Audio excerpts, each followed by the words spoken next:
par exemple, le regard extérieur, etc. Moi, j'ai toujours cherché le regard intérieur.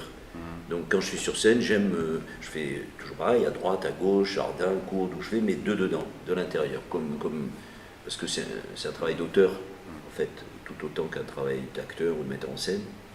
Donc je cherche vraiment la vision interne, et la chance que j'ai, c'est d'avoir trouvé un langage qui me permet que cette vision soit partagée avec le public, parce qu'il pourrait très bien se faire qu'il n'y ait que moi qui le vois, et puis pas les gens. Or, les gens le voient aussi. Qu'est-ce qu'il va faire? Oh, il va traverser la Seine.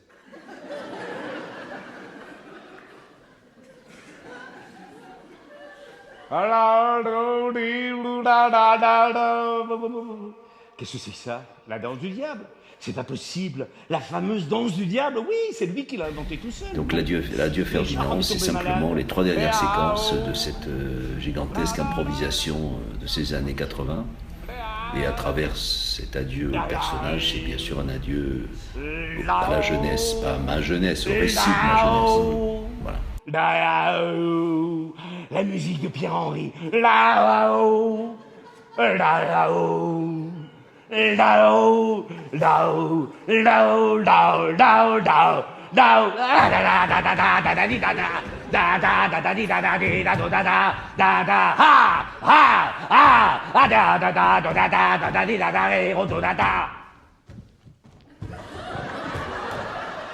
Même plus de musique, il est inouï. Transpire énormément. Oh.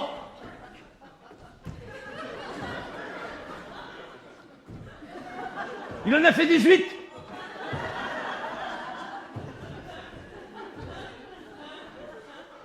Des plaquettes de chocolat. Non, non. Qu'est-ce que c'est que cette petite chinoise? C'est sa femme, elle est ravissante. Oh, ils sont jolis tous les deux. Oh, qu'elle est légère. Complètement fou. Elle va se casser la gueule, pas du tout, vous allez voir.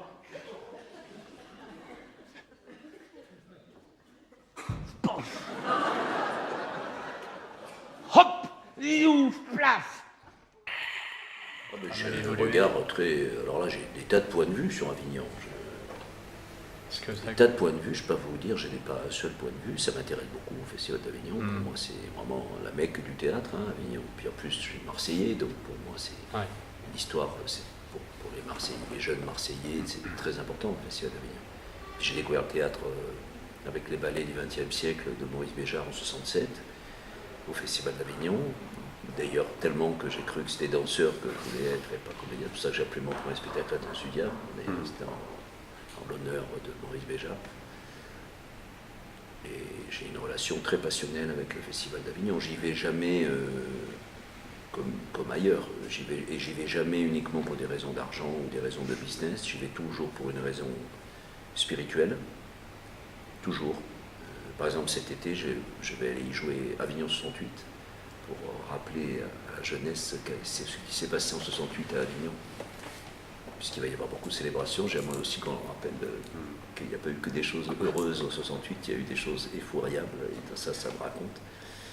Comme quoi Avignon 68 ouais, enfin, il y a eu le règlement de compte avec Jean Bidard quand même, qui a été c'est le pire côté, le pire aspect du gauchisme. J'ai fait des spectacles à la gloire du gauchisme, parce que je suis un vieux gauchiste, mais il y a eu aussi le pire. Et Avignon 68 raconte le pire du gauchisme.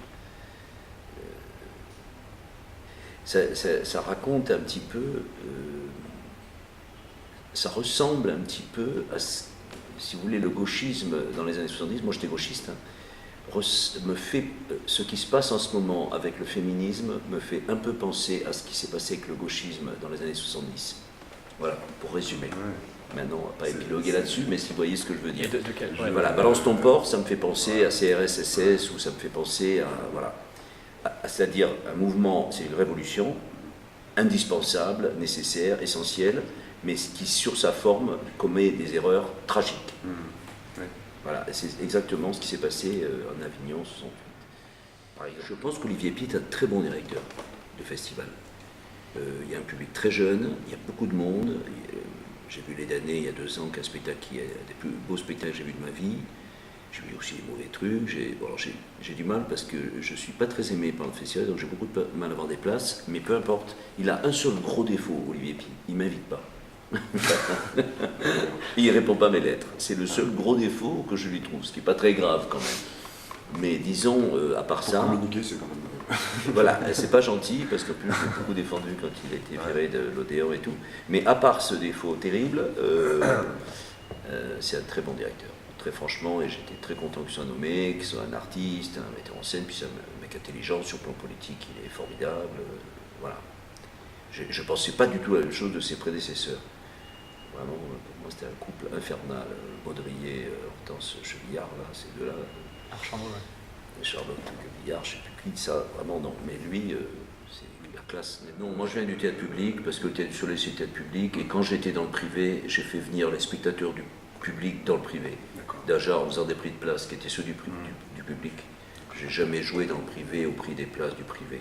J'ai toujours imposé, ça a été la condition toujours, j'ai toujours imposé les prix de place du public, avec les réductions, avec les chômeurs, les moins de 25 ans, etc. Et j'ai eu la chance de rencontrer que des directeurs de théâtre privé qui ont accepté cette contrainte. Je pense pas que l'année Sarastrup, qui gère Renaissance, ou les Berthaud, dont le nom m'échappe parce que j'ai la tête trouée là. Mais Eddie Sayovici, non, une fois justement, Eddie Sayovici, qui n'est plus de ce monde hélas, qui dirigeait Tristan Bernard, m'avait imposé des prix de place plus privés et je les payais très cher et il n'y avait personne. Parce que le public qui vient voir n'avait pas les moyens de payer ces prix de place. Et j'avais beau lui avoir expliqué avant, il ne m'a pas cru. Et du coup, le coup d'après, je n'ai plus jamais recommencé cette erreur-là. Refait cette erreur-là.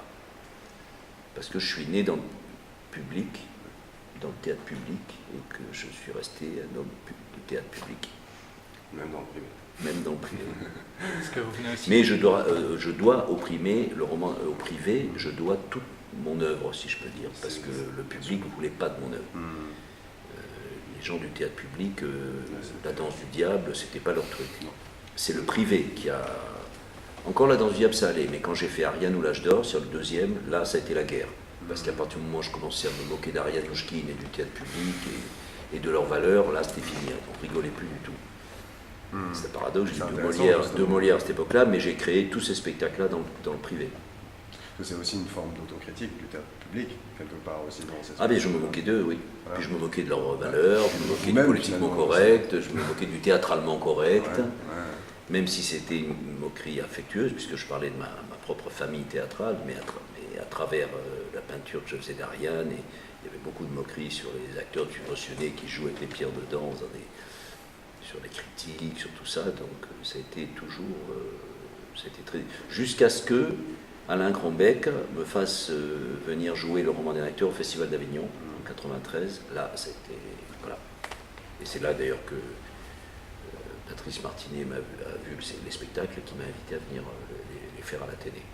Ah, c'est le mur de Berlin est tombé. Oh, elle est venue voir La Danse du Diable, elle est venue voir Avignon 108, quand je l'ai joué, je l'ai créé au Théâtre du Rond-Point. Je l'ai créé au Chêne Noir Avignon, mais je l'ai joué à Paris au Théâtre du Rond-Point. Elle est venue voir un 1er de l'an, le 31 décembre, Avignon 68. Parce que je l'avais invité à l'époque, c'est quand je suis rentré, j'ai inauguré en fait, la reprise du Rond-Point par Jean-Michel Ribes. C'était le premier spectacle. C'était 68 selon Ferdinand, il y avait deux spectacles. Et il y avait dans la salle, la petite salle, la projection des films, des premiers films, Les Enfants du Soleil, Fête de l'amour, Triomphe de la jalousie. Et j'avais invité Ariane à voir la Fête de l'amour. J'avais dit, comme elle était fâchée contre mes spectacles, j'ai dit, il faut que tu vois ça. Je pense que tu vas voir que ce qu'on t'a raconté, c'est des conneries. Et elle n'a pas pu venir parce qu'à l'époque, elle était sur Sangatte et tout. Elle m'a dit, je ne peux pas venir, il ferme Sangatte, ni Sarkozy, machin. Bon. Et elle a été cool, elle est venue, sans me prévenir, elle est venue le 31 décembre voir Avignon 108. Du coup, on a passé la nuit du jour de l'an ensemble. Et en plus, comme le 31 décembre, on a offert champagne à toute la salle, elle a dit à Véronique, mais dis donc, toute la salle. Elle a été très jalouse. Elle m'a dit, le spectacle, c'est formidable, mais alors le champagne, toute la salle, très jalouse. Et j'ai dit, écoute, tu veux continuer? Elle me dit, bah oui, puis elle est restée avec sa copine et tout, on a passé la nuit ensemble. Voilà, donc alors maintenant, elle n'est pas venue voir les pièces qui parlaient d'elle. Hein, ça. Mais je lui ai offert les DVD, j'ai tout donné. Vous avez fait un stage avec elle Et j'ai fait un stage avec elle il y a 4 ans, un grand stage où elle choisissait des acteurs. Et c'était un moment extraordinaire. J'ai retrouvé Ariane, inchangée, intouchée aussi. J'ai aussi des relations avec le théâtre d'aujourd'hui parce que j'ai des petites copines et qui généralement sont des comédiennes. J'en ai pas beaucoup, mais j'en ai eu quand même quelques-unes, et c'est une façon d'être en contact avec le théâtre d'aujourd'hui. Et donc, et pour être en contact avec il faut avoir des relations personnelles, profondes, et il n'y a que les petites copines pour ça. Et ça m'a vraiment, c'est très intéressant parce que ça me permet de voir comment ils travaillent, comment ils pensent, je regrette souvent que, surtout à Avignon, que des compagnies se veuillent professionnelles alors qu'elles sont amateurs, et que la condition d'amateur, elle est très importante. Elle est noble. Et souvent, quand on se prétend professionnel et qu'on ne l'est pas, c'est pas bien. Parce que voilà. Et ça, c'est vrai que c'est un peu comme quand j'expliquais la différence entre le musical, les one-man shows, ce que je fais qui est du théâtre. C'est important qu'il y ait des catégories. Et je trouve que le théâtre amateur, les jeunes qui font du théâtre amateur, c'est un peu honte. Ils devraient au contraire être fiers parce que c'est une preuve déjà d'engagement. Alors que vouloir tout de suite gagner sa vie quand on fait du théâtre, c'est pas sain. Il n'y a pas de raison de vouloir gagner sa vie tout de suite. Il n'y a pas de raison. À moins de rentrer dans une compagnie, instituée, etc., c'est autre chose. Mais on doit d'abord donner sa vie au théâtre. Après, on peut faire des boulots, des trucs, des machins, mais il faut surtout essayer d'être artiste. Et ça, c'est compliqué. Donc, par exemple, quand une jeune compagnie monte un spectacle, tout de suite, où est-ce qu'on va le jouer, à quelle heure, combien de temps ça va durer, est-ce qu'on va... Non, déjà on monte la pièce, on travaille sur la pièce, on trouve la salle de répétition, ça c'est très important et très compliqué à Paris. Et ça devrait être la seule option. C'est pour ça d'ailleurs, par exemple, j'ai une petite copine, je l'aide, elle travaille avec Je leur ai dit, moi je vous paye votre salle de répétition, je ne m'occupe pas de savoir où vous allez jouer, je m'en fous. Par contre, je vous paye la salle de répète, parce que ça c'est essentiel. Après, travailler, et puis essayer de faire un beau spectacle, et puis après si on peut peut-être trouver une salle pour faire une soirée de présentation du spectacle, etc. Et de toute façon, si vous faites un beau spectacle, il n'y aura pas de souci. Vous trouverez la salle, vous trouverez tout.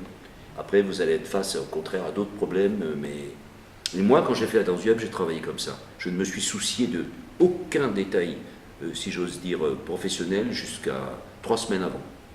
Voilà. Jusqu'à 1 mois avant, et j'ai travaillé pendant 1 an. Je me suis soucié que du spectacle. Et puis 1 mois avant, j'étais dans la merde parce que je n'avais pas de théâtre pour le jouer, personne ne voulait, mais je l'ai trouvé. C'était où? Eh ben, je ne trouvais aucun théâtre à Paris, pourtant j'avais fait Molière, j'avais été au Thé du Soleil, j'avais monté de Rocheland, et je ne trouvais rien du tout. Et puis j'ai un copain belge qui m'a dit, si tu veux, j'ai une salle en banlieue à Bruxelles, un vieux cinéma qui s'appelle le Ciné Rio. Il m'a montré dans un bar, il m'a fait le dessin. J'ai dit, putain, ça me plaît, 10 mètres d'ouverture, 5 mètres de profondeur, 80 personnes, c'est parfait. Et je suis allé créer la danse du diable là, et ça a été extraordinaire. Et du coup, ça a eu un succès immédiat. Et Ariane est venue, et Ariane m'a dit, est-ce que je peux faire quelque chose pour toi? Et j'ai dit, oui, je voudrais bien jouer à Avignon. Et puis elle a dit à BF, à Ferro-Larcier, il faut prendre Cobert. Pour revenir aux artistes, justement, est-ce que vous avez l'impression qu'il y a de moins en moins d'artistes et de plus en plus d'acteurs? C'est-à-dire, non, mais acteur c'est artiste.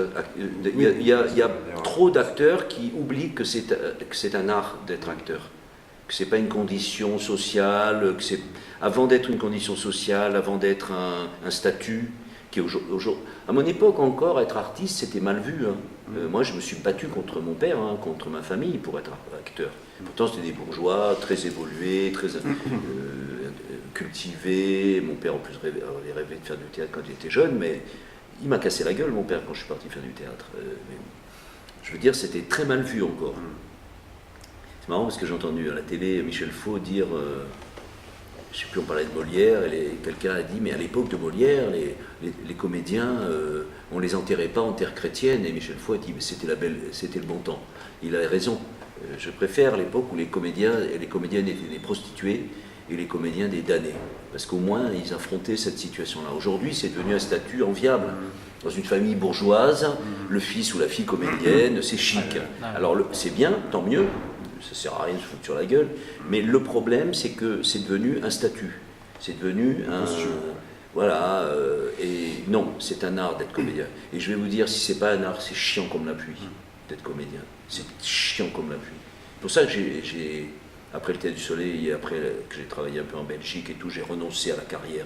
Je n'ai pas voulu, parce que ça me faisait chier de faire la carrière. C'est ennuyeux, il faut plaire à des cons, il faut mentir tout le temps, il faut se prostituer alors d'une façon qui ne me plaît pas, il faut jouer des rôles cons, c'est chiant. C'est intéressant si on fait ça comme un art. Parce que là, on souffre, on en chie, c'est difficile, mais au moins, on réussit sa vie. Même si attendez, le pire du pire, c'est la série que j'ai vue à la télé, c'est 10%. Voilà, pour moi, ça, c'est 10%, la série, 10%. Ça, pour moi, c'est le pire du métier d'acteur. Tu as beaucoup de succès, cette série. Et beaucoup d'acteurs. Voilà, c'est Besnéard qui a fait ça. Pour moi, c'est tout ce que j'ai pas voulu faire dans ma vie. Et pour moi, quand je la regarde comme je lis Voici, hein, je regarde Gourmandise, j'en ai regardé 4 épisodes jusqu'à avoir envie de vomir, mais pour moi, ça c'est le pire de tout. En termes de jeu d'acteur. C'est-à-dire le business, le truc plaire. Ça me fait penser à Weinstein, hein, tous les mecs qui plaire aux producteurs, se faire toucher, voilà, tout ça c'est à gerber.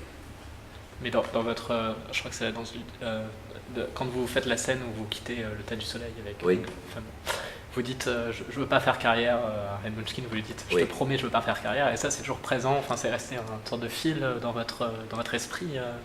Vous savez, un jour j'allais très mal, c'était quand je préparais Claudie et le théâtre, parce que je revenais sur La Danse du Diable et sur les improvisations de La Danse du Diable, et ça m'a provoqué un truc psychologique très bizarre. Enfin bref, je suis plongé dans une dépression. J'avais l'impression que je déconnais, quoi, que je ressassais la même chose, et c'était vrai en plus. Je ne comprenais pas pourquoi je faisais ça. Et pour la première fois de ma vie, je suis allé voir un psychanalyste, un psychiatre même. Et je parle, Madame Page s'appelait, elle était adorable à Aix. Puis elle me dit, mais ne me dites pas, Monsieur Cobert, que vous faites ces pièces pour continuer à prouver à Ariane Mouchkine que vous ne voulez pas faire carrière. Et ben, ça me fait tronche dans ma tête. Ça me dit, ben, si. Je crois que oui. Et vous venez de me donner la solution à mon angoisse. Je fais ces pièces pour prouver à Ariane Mouchkine que je ne veux pas faire carrière. Oui, je réponds à ta question. Oui, c'est ça. Et ça continue à être comme ça. De toute façon, je n'ai pas eu le temps de le dire au Molière, on ne m'a pas laissé le temps, mais je suis un acteur du Théâtre du Soleil et je serai un acteur du Théâtre du Soleil jusqu'à la fin de mes jours. Ça, c'est clair, c'est verrouillé. Donc, je ne ferai jamais carrière, parce qu'on n'a pas le droit, quand on est au Théâtre du Soleil, de faire carrière. Sinon, on se fait engueuler par la patronne. On passe en procès, même si il n'y avait pas à mon école.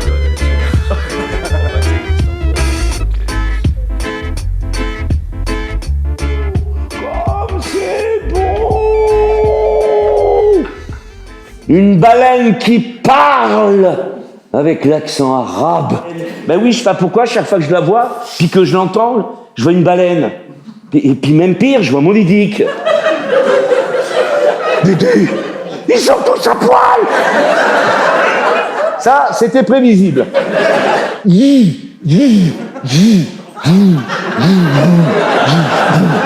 vous, c'est différent, Ferdinand. C'est différent, vous êtes à la télé. Pas du tout. Je ne suis jamais à la télé. Jamais. J'ai été une fois exceptionnellement parce que j'ai fait Molière. Ah bah oui, bah une fois suffit.